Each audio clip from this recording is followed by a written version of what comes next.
दोस्तों यह video proper syllabus के ऊपर होने वाली है, जिसमें कि हम आपको गाइड करेंगे कैसे आपको अपना एग्ज़ाम क्रैक करना है। इम्पोर्टेंट नोट्स आप कहां से परचेज कर सकते हैं, किस किस टॉपिक पर क्वेश्चन आएंगे, ए टू जेड सभी पॉइंट पर हम डिस्कस करेंगे। हम बात करेंगे Punjab and Haryana high court ने जो हरियाणा स्टेट में जितने भी डिस्ट्रिक्ट एंड सेशन जज कोर्ट है उनके लिए क्लर्क की वैकेंसीज निकाली है। टोटल नंबर ऑफ वैकेंसीज 1265 है। इन वैकेंसीज पर हम बात करेंगे।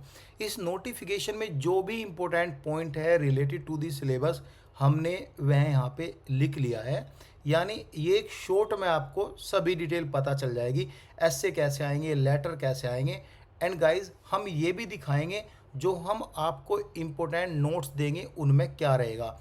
एंड गाइज हमारे पास इसका PYQ भी है, यानी पिछले साल के 4-5 क्वेश्चन पेपर है वह भी हम अपने नोट्स में प्रोवाइड करेंगे। हमारे नोट्स कम्प्लीटली PYQ पे आधार पर होंगे, जो पिछले 7-8 सालों से एग्ज़ाम में ऐसे, letter, precis writing and guys application आ रही है, उन पर भी हम यहाँ पे डिस्कस करेंगे। सो गाइज हम सबसे पहले सिलेबस के ऊपर बात करते हैं, फिर यहाँ पे आपको ऐसे दिखाएंगे किस टाइप के क्वेश्चन आएंगे, ऐसे कितने आएंगे और आपको कितने लिखने हैं, कितने वर्ड में लिखनी है, सभी पॉइंट पर हम डिस्कस करेंगे।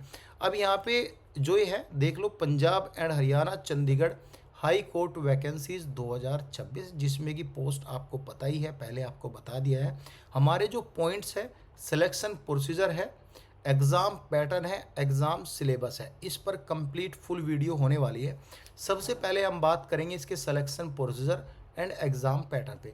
देखो पहले आपका एक CBT एग्ज़ाम होगा। जब आप CBT एग्ज़ाम को क्रैक करोगे, नंबर ऑफ स्टूडेंट उसमें से जो है जंप करेगा स्किल टेस्ट के लिए, तो आपका स्किल टेस्ट होगा। इसमें कितनी पासिंग परसेंटेज है, मिनिमम परसेंटेज तो यहाँ पे दिया गया है, लेकिन ये नहीं बताया कि मैक्सिमम कितनी परसेंटेज पर आप यहाँ पे क्वालिफाई करोगे। मिनिमम क्राइटेरिया यहाँ पे लगा दिया, मैक्सिमम एज पर the category number of student. इनको जितने फर्दर आगे भेजने हैं उन्हीं पर यहाँ पे बैलेंस जो भी रहेगा वे ये करेंगे, ठीक है। फिर आपका स्किल टेस्ट होगा, फिर यहाँ पे आपका DV होगा और DV के बाद आपका मेडिकल होगा। CBT एग्ज़ाम में क्या होगा वह आपको बता देता हूँ।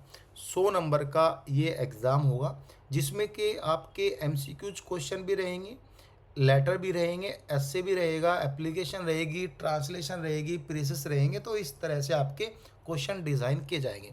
2 घंटे का टाइम मिलेगा। हिंदी और इंग्लिश लैंग्वेज में आपके क्वेश्चन पेपर रहेंगे। अब हिंदी और इंग्लिश लैंग्वेज में जो क्वेश्चन है वह यहाँ पे पार्ट 1 रहेगा। इस क्वेश्चन पेपर को 2 पार्ट में डिवाइड किया गया है। पहला पार्ट आपका GK का है, दूसरा जो पार्ट है वह आपका इंग्लिश कंपोजिशन का है। अब दोनों पार्ट को मिला के 40% नंबर आपको मिनिमम क्वालिफाइंग लेके आना है। हालांकि ईच में यानी पार्ट 1 पार्ट 2 में अलग अलग 33% आपको लेके आने हैं। नोट्स का मैंने आपको जो नंबर दिया है ये 9999934347, आप इस पे ओनली व्हाट्सएप कर सकते हैं, कॉल आपका नहीं लगेगा। नोट्स की फ़ी है 149। इसमें हम सब कुछ A to Z complete syllabus आपका कवर करके आपको प्रोवाइड करेंगे, ठीक है।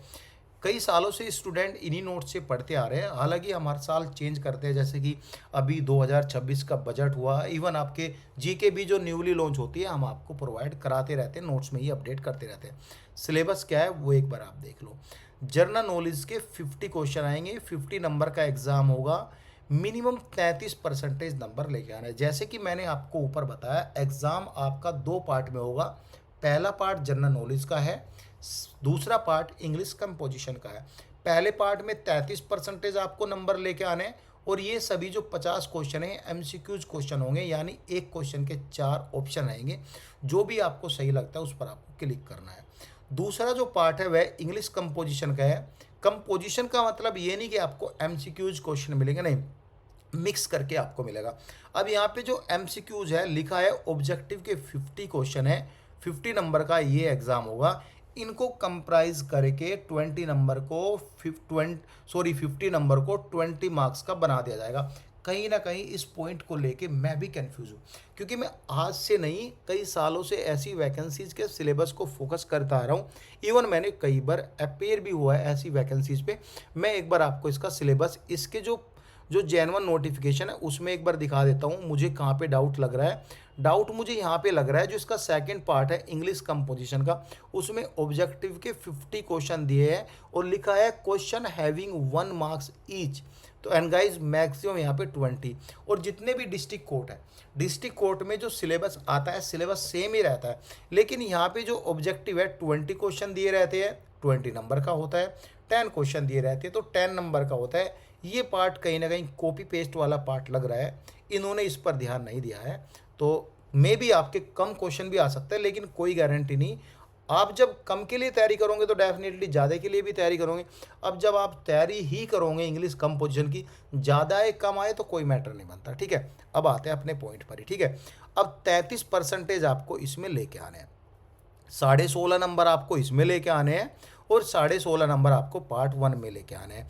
यानी यहाँ पे दोनों को मिला के कितना हुआ, 33% नंबर 100 में से, 100 में से कितना हुआ 16.5 इसमें से और 16.5 यहाँ पे इसमें से, तो 33 नंबर आपके हुए, ठीक है। अब दोनों को मिला के जो मिनिमम क्वालिफाइंग क्राइटेरिया है वो आपका 40% का है, यानी आपको एक पार्ट में ज़्यादा नंबर लेके आने हैं। अगर आप इंग्लिश में कमज़ोर हो, 33% लेकर आ गए तो कोई बात नहीं, यहाँ पे आप क्वालिफाइंग हो जाओ, इसमें आप स्कोर अच्छा कर लो तो कोई इशू वाली बात नहीं है। अब इंग्लिश में जो है आपके एस्से भी होंगे, एस्से में आपके 4 टॉपिक रहेंगे, 4 में से एक एस्से लिखना है और एक ऐसे 150 वर्ड्स पर आपको लिखना है और 10 नंबर का होगा।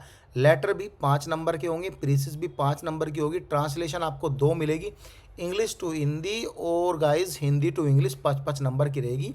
मेरे पास इसका PYQ भी है, टेंशन लेने वाली बात नहीं है, सारी चीज़ें आपको इस PYQ में ही मैं दिखाऊंगा कि किस टाइप के क्वेश्चन आते हैं, ठीक है। इंग्लिश का ये रहा, ये आपका डिस्ट्रीब्यूशन ऑफ मार्क्स है। यहाँ पे 20 नंबर का आपका MCQs रहेगा, 10 नंबर के यहाँ पे एस्से रहेंगे, फिर 5-5 नंबर का आपका लेटर, प्रीसिस और ट्रांसलेशन रहेगी। अब यहाँ पे मैंने पॉइंट भी डाल दिया है, each part has minimum qualifying marks 33% number and both part having 40% number, वो आप यहाँ पे देख लेना। अब जो भी कैंडिडेट CBT एग्जाम में क्वालिफाई करेंगे डिपेंड करेगा कोर्ट के ऊपर कि मिनिमम कितने परसेंटेज ऑफ कैंडिडेट, यानी एक वैकेंसीज के लिए कितने इंस्टीट्यूट कैंडिडेट जो है आगे फर्दर स्विच किए जाएंगे स्पिरिट सीट टेस्ट के लिए। अब ये स्पिरिट सीट टेस्ट क्या है वो एक लंबी वीडियो बनाऊंगा, क्योंकि थोड़ा लंबा टॉपिक है, नेक्स्ट वीडियो में आपको पता चल जाएगा। यहाँ पे मैं आपको मिनिमम क्वालिफाइंग कितने नंबर का एग्ज़ाम है वही आपको बता देता हूँ। ये 10 नंबर का आपका एग्ज़ाम है और 10 मिनट का टाइम मिलेगा, यानी 4 नंबर आपको यहाँ पे लेके आने क्वालिफाई करने के लिए। फिर आपकी टाइपिंग होगी, 30 वर्ड पर मिनट आपकी इंग्लिश में टाइपिंग की जाएगी। अगर आपको सिलेबस को लेके कैसा भी डाउट है तो आप हमें कमेंट कर सकते हैं। फॉर इम्पोर्टेंट नोट्स के लिए व्हाट्सअप नंबर ये है, नोट्स की फ़ी 149 है। नोट्स में आपको क्या मिलेगा बताता हूँ। ये एक बुक है जो हमारी डिज़ाइन की गई बुक है, यहाँ पे प्रीसिस राइटिंग आपको मिलेगी, 100 से ज़्यादा प्रीसिस राइटिंग मिलेगी आपको। गाइस हमने जो है कंप्लीटली यहाँ पे बिल्कुल अच्छे से रिसर्च करके ये सारे प्रीसिस राइटिंग डिज़ाइन किए गए हैं। जैसे कि ब्रीडिंग है, प्रजनन है, हमने कुछ ऐसे वर्ड हिंदी में भी लिखे हैं जो वर्ड स्टूडेंट कंफ्यूज हो जाता है, ताकि आपको यह पढ़ने में कन्फ्यूज़न ना हो। इनका प्रिंट निकलवा के आप अपने घर पर भी पढ़ सकते हैं, ठीक है। अब यहाँ पे जो है आपको ऐसे भी मिलेंगे, 80 ऐसे ऐसे हैं जो रिसेंटली कई सालों से ऐसे हाई कोर्ट के एग्ज़ाम में आ रहे हैं, और मैं आपको प्रूफ भी दूंगा। यहाँ पे जो हमने ऐसे भी लिखे हैं, वो जो पंजाब स्टेट के लिए भी हाई कोर्ट की वैकेंसीज आई थी उनमें भी ऐसे आए थे, उनके लिए भी हमने नोट्स प्रोवाइड किया था। हालांकि वो नोट्स पुराने हैं, अभी हमने लेटेस्ट डिज़ाइन किए गए हैं, तो ये सारी चीज़ें आपको मिलेगी। एंड गाइज लेटर भी आपको मिलेगा। अब ये रहा हाई कोर्ट का एग्ज़ाम। देखो ये जो है ये क्लर्क का एग्ज़ाम है जो हाई कोर्ट ने लिया है, ये पंजाब स्टेट के लिए आई है। ये जो है लिखा है translate the following paragraph from Punjab to English. अब ये जो पंजाब स्टेट के लिए लिया गया था तो यहाँ पे पंजाबी लैंग्वेज दी गई है। आपका हरियाणा स्टेट के लिए लिया जाएगा तो यहाँ पे हिंदी लैंग्वेज टू इंग्लिश करना, तो इनको यहाँ पे पंजाब टू इंग्लिश करना था, तो स्टूडेंट ने यहाँ पे अच्छे से यहाँ पे ट्रांसलेट किया, ठीक है। अब यहाँ पे ये है प्रीसिस राइटिंग है। प्रीसिस मतलब क्या होता है, ये मोर देन 1/3 वर्ड में आपको लिखना है, ठीक है। अब यहाँ पे प्रीसिस राइटिंग होता है कि ये जो बड़ा पैराग्राफ है ये आपको शॉर्ट में कन्वर्ट करना है। यहाँ पे देख लो ये आपको शॉर्ट में कन्वर्ट करना है, तो स्टूडेंट ने अच्छे शॉर्ट में किया गया है।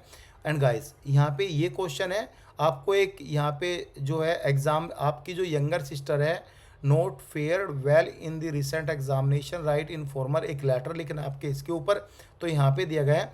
अब ये सब कुछ एक एक आपको दिया जाएगा, लेकिन ऐसे जो है आपको 4 मिलेंगे, जैसे ग्लोबल वार्मिंग का है, द इम्पोर्टेंस ऑफ एजुकेशन का है, इसमें से आपको एक लिखना है, स्टूडेंट ने यहाँ पे एक लिखा है। तो ऐसे यहाँ पे जो ये PYQ है, इन्हीं के बेस से आपको कंप्लीट सिलेबस मिलेगा। सिलेबस के लिए आप व्हाट्सअप कर सकते हैं, कुछ भी डाउट हो तो आप कमेंट कर सकते हैं। Thank you so much guys.